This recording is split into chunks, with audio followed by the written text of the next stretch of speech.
T.J. Scott here, your Navy Waves veteran. Yes, I served in the military, the Navy, from 71 to 79. And I have a very special guest on Veterans Forum today. In fact, so special we may do 2 programs with him. And he was in the militia years ago in the 1800s. And yes, you've guessed it, I got Mr. President Abraham Lincoln with me. Thank you so much for joining us on Veterans Forum. I'm happy to be able to be here. It's so good to have you here. Now listen, you just got elected. Many states have seceded from the Union. And we'd like to know more about your background if we can, Mr. President, because you have walked into an enormous problem and you're the man who's going to be in charge of trying to fix it. So can you tell us a little bit about yourself? I mean, we know you were born in Kentucky and moved around and became an attorney and you served in the militia, but tell us about your family background. We'd kind of be more comfortable to know your character makeup, to give the country confidence that you can do this enormous task that's before you. Well, I hope to have their confidence. It is an enormous task. It is. And no one man could do it alone. It's going to take the backing of the people who elected me and the other folks maybe who didn't vote for me as well. And certainly we can't do it without the help of the Almighty. No, we can't. But my primary concern is keeping the Union whole. The Union has got to stay together. That's, by the grace of God, it will, but that's the key point, keystone, and cornerstone of our democracy. Well, let's be honest. Our founding father, George Washington, whom we all revere, didn't fight the English for us to split up. No, certainly not. And I revere him so much. He is my favorite president. Matter of fact, some of my earliest education, the 2 books that I first read, one was the Holy Bible, and the other was the life of George Washington. Oh, and, wonderful. You see, books were hard to come by when I was coming up. As I recollect, I was born in 1809, February 12th of 1809, in Hardin County, Kentucky, which is a good-sized county, which a little later on was split in 2, and the area where I was born is now known as LaRue County. Okay. It's not far from the Ohio River, south of Cincinnati, Ohio, near a little town called Elizabethtown. And do we understand your father, was it Tom? My father came from Virginia? So yes. He was a Virginian? Okay. Yes, he was a Virginian. His father, whom I'm named after, that was Abraham Lincoln. They had, let's see, there was Uncle Mordecai, and there were a total of 5 of them, and they all split and went their different directions, and we weren't able to maintain contact with them. But I remember Mordecai because I remember the story. My father was, I think, the 3rd in line, and then there were 2 girls. And when Abraham Lincoln Sr. moved the family from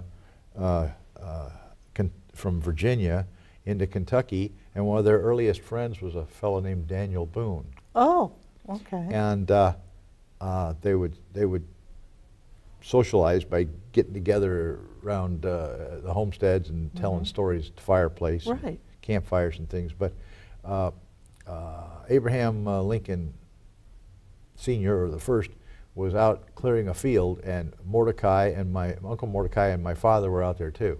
And my father was 6 years old, and Mordecai was about 12, about 6 years older.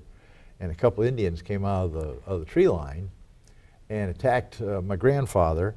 And one of the Indians had a rifle and shot and killed my grandfather, Abraham Lincoln.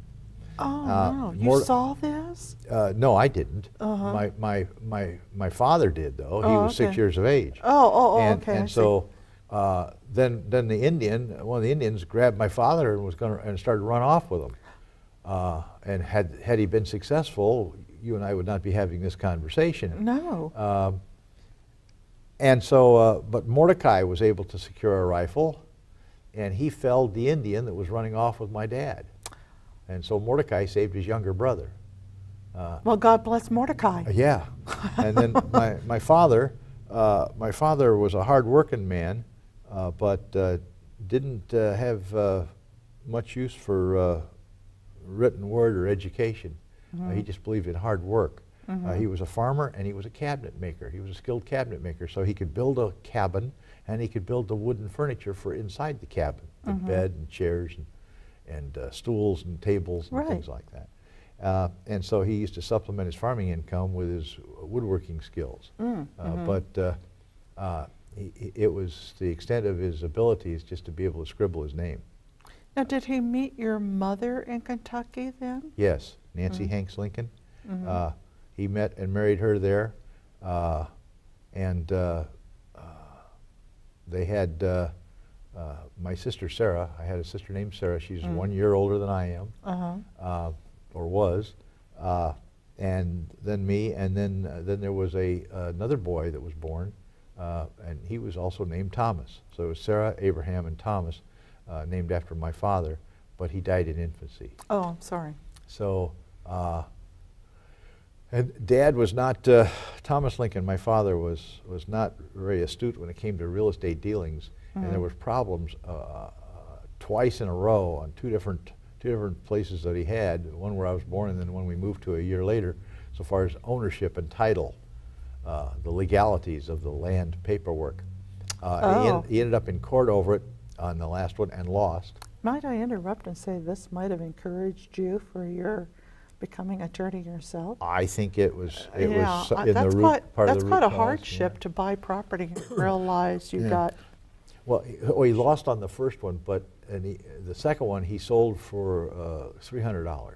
And it was a pretty good sized tract of land, 40 or 50 acres, and a cabin on it. He sold for $300, and we moved to southern Indiana.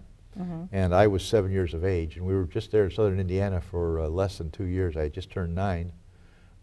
And my mother, Nancy Hanks Lincoln, died of milk sickness, and it's believed that, and there were some friends of theirs, that both the husband and the wife, they also died of the milk sickness, and my mother was nursing them, but she contracted it, and they think they get it through the cow eating poisonous milkweed, and it goes through the milk, and why the rest of the family, why we didn't get it. I was about to say, my God, how did you and your sister not come in contact with that? We don't know. We don't know, and we don't know which cow.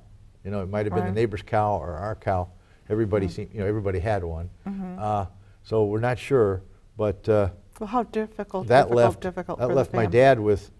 He's trying to get a crop, clear fields, get a crop in, and what about the housework? You know, food, laundry, you know, and ministering, Cooking. nursing, cooking, everything.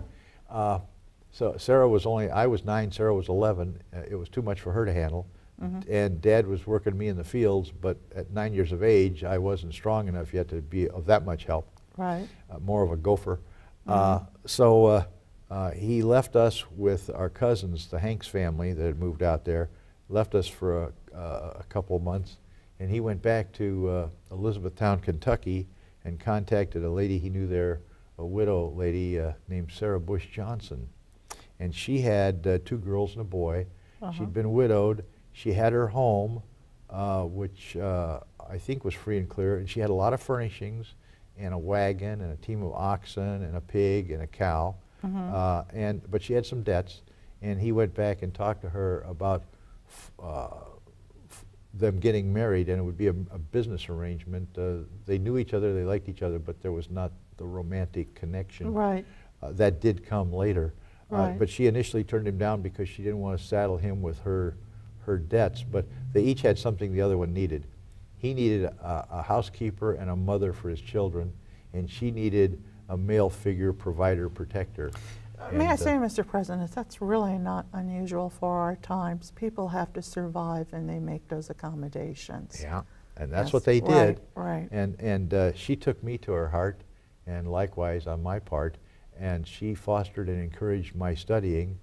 Dad thought it was a waste of time, but he worked me during the day, but at night, by the light from the fireplace or candles, I did my study, and she encouraged my reading, and I learned to cipher, which is mathematics. I learned to cipher to the rule of 3 in multiplication tables with a piece of chalk on the back of a flat shovel, and then you could wipe it clean. So is it fair to say that Sarah was an educated woman to some extent? She, to a very small extent, but she had an appreciation for education. She was educated just enough to realize how important it was. Right. But she didn't have it. But she. Right. And she wanted better for you and her children. Exactly. And did you and Sarah get along well with your stepbrothers and sisters? Yeah, reasonably well, yeah. Good. So she had 2 stepsisters, and I had a stepbrother. His name was John. Anyway, so it was Sarah, Bush, Johnson, Lincoln. And then Dad and I didn't see eye to eye often. It never really blew up, but I didn't feel appreciated, and I felt used, and so I didn't have the warmest of feelings for him. The age of majority there in Illinois at the time was 21, and so as a teenager and a young man, I grew long and lean and lanky and fairly strong and pretty good with an axe. And so he would loan me out to the local farmers, and their wages that they paid went to him, and I got none of it. Oh, gee. Well, I guess he could say you got a roof over your head and food in your stomach. Yeah. And then I was offered a chance with my cousin Dennis Hanks to take a load of produce by flatboat from Cairo, Illinois, down to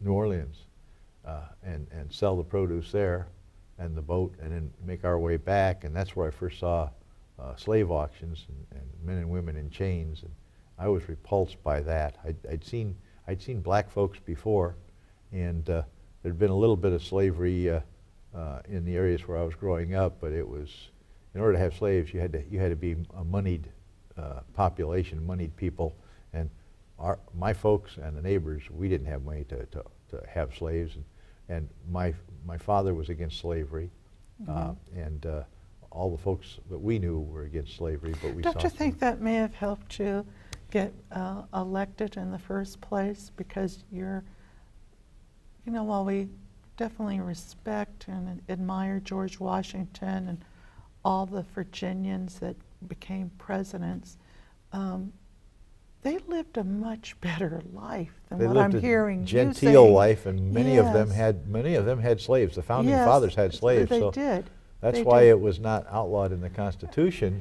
It's kind of given a wink and a nod.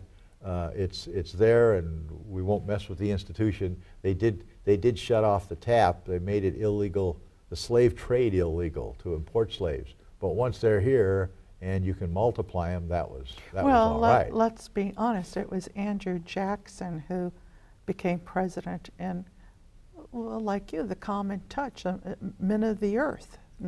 You weren't born in wealthy families where you had all these advantages. That's true. So I would imagine that those are the folks that helped you get elected, the common people. Yeah, I could speak to the common people because I speak their language, because I am one of the common people. I've often told folks that God must love the common man because he made so many of us. Amen. So obviously you didn't stay with your cousin transporting vegetables. At what point did you look into becoming an attorney? Well, how ambitious? That came a little later, but when we came back from a couple of those trips of hauling produce and hogs and stuff down the Mississippi, I turned 21 then, and I left home and struck out on my own. I made a comment to some folks that I might end up as a piece of driftwood floating through life. I didn't know.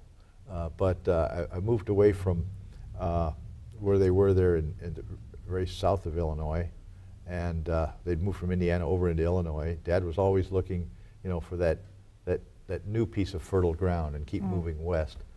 He'd done it about 3 times, and I moved up to a little village called New Salem on the Sangamon River, Sangamon County, and took up a job clerking in a store. And I like people, and by then I was educated enough, not nearly as well as I wanted to be, but more so than most of the people around me, so I could read and write and help them with letters to family and things like that. Right. And I love to tell stories, so when quite often the social hub for the town would be around the Cracker Barrel at the general store. Right, and right. I was sitting there talking and playing and entertaining more than I was working most of the time. And that worked out all right. And we ended up there with there was only a population of 100 folks in that town. And we ended up with 3 little stores. And there was one fellow that I met that named Noah Berry. And he came up with the idea that maybe we should go into partnership and open our own store. And since I was the one that liked to talk to people, right, and he was a bit shy in that department, but he said he knew figures and finances and stuff. He'd do all the paperwork, and I'd run the counter. So it was a good partnership. Well, I thought so. Oh, I thought so. But come to find out, we were only in that business, and we ordered all the supplies and everything. We were in that business for nigh on to a year, and Noah up and died on me. He got sick and died. Oh, dear. Well, that forced me to have to go through the books, right, take a look at the paperwork, right, and come to find out, we were heavily in debt. Oh, dear. We couldn't pay the bills. Oh. It took me. I then resolved, you know, I could have thrown my clothes in my saddlebags and got on a horse and skedaddled out of town. Right. That's not me. I couldn't do that. Well, besides, didn't you get to know the people there? And I imagine, yes. Didn't you know a young lady there that well, you yeah, may have been sweet on? that came along just right after that. Well, what I did, I stayed, and I went to work for another store as a clerk. And during that period of time, I also met we had a tavern run by a fellow named Rutledge, and he had a daughter that was, I think Ann was 20, and I knew her, and she turned 21, and she was unofficially betrothed to another fella who was always gone on business, and she and I just became friends, but that friendship matured and matured and matured, and I fell for her deeply. Before things went much farther, she up and caught the fever and died. One of the major causes of early death in our generation has been typhoid fever. Right. And she was one of the first of my connections, family or friends that I knew of that died of that, and that disturbed me deeply. And I threw myself more into my work. I got appointed, I was a storekeeper. I got appointed as a postmaster for the town, and so I was delivering the mail. Well, that was a bit of an honor, wasn't it? Oh, yes, but there wasn't that much mail, and the periodicals, the newspapers and stuff, they weren't sealed up in anything, so anybody could read it. So while I was walking along delivering the mail, I was reading the papers and keeping up on current events around the country. And I also, and I took this extra job to put the money toward the debt for the store that had failed. I also sent off and got a course in surveying and taught myself surveying and got the brass instruments, which we still have.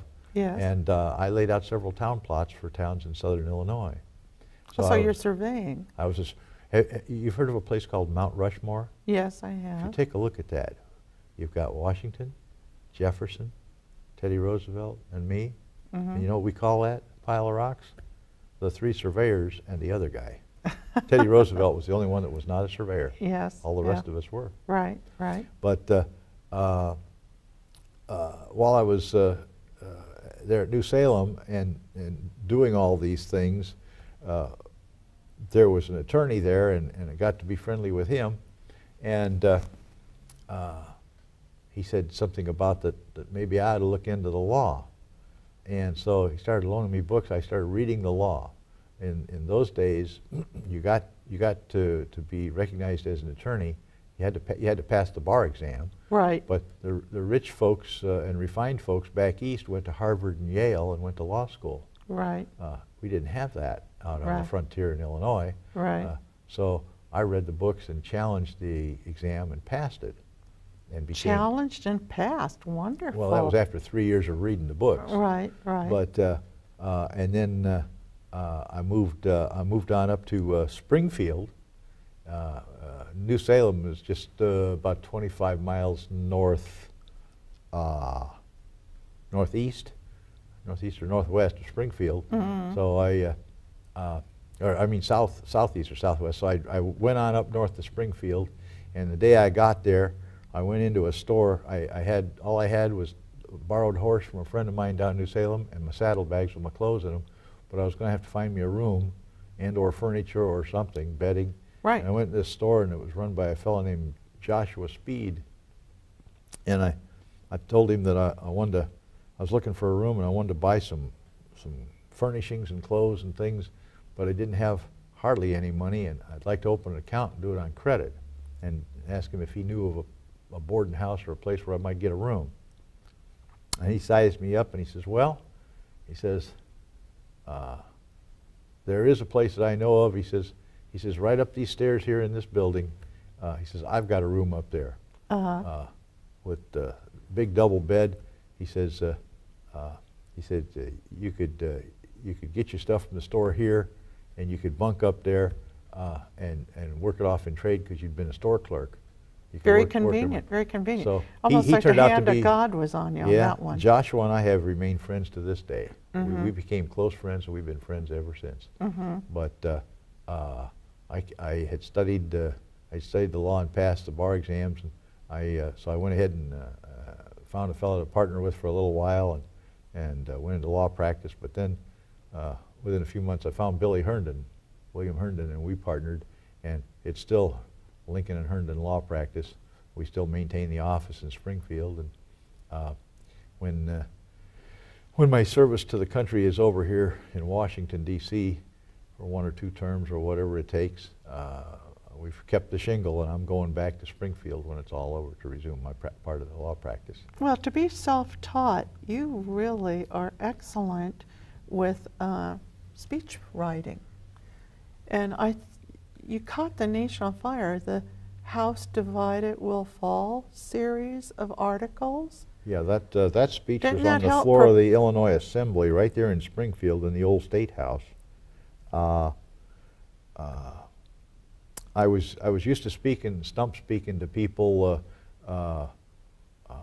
That came when I was running for election. I ran for election the first time for the Illinois State Legislature, and the Black Hawk War came up, and I was elected captain of our company from New Salem. And when I got back, there was just a few weeks till the election, and people hadn't had a chance to see or hear me, and so I lost that election. But you know, never give up. Right. I ran again. I finally made the state assembly, and that's where I gave that House Divided speech. House divided against itself cannot stand.